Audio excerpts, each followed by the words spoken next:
A blind man walks into a restaurant and sits down. The waiter, who is also the owner, walks up to the blind man and hands him a menu. "I'm sorry, sir, but I am blind and can't read the menu.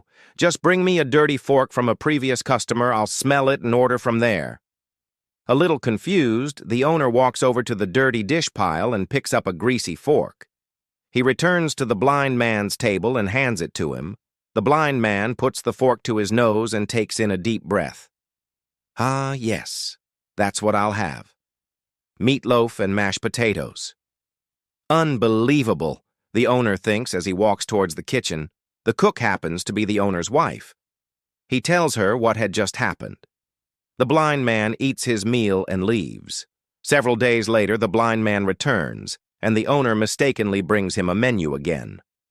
"Sir, remember me? I'm the blind man." "I'm sorry. I didn't recognize you. I'll go get you a dirty fork." The owner retrieves a dirty fork and brings it to the blind man. After another deep breath, the blind man says, "That smells great. I'll take the macaroni and cheese with broccoli."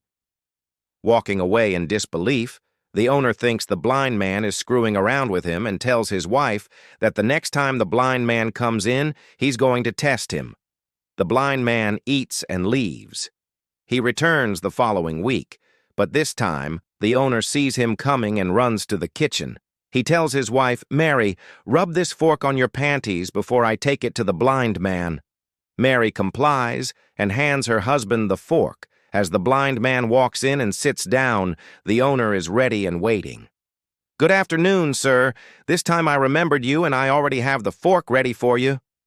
The blind man puts the fork to his nose, takes a deep whiff, and says, "Hey, I didn't know that Mary worked here.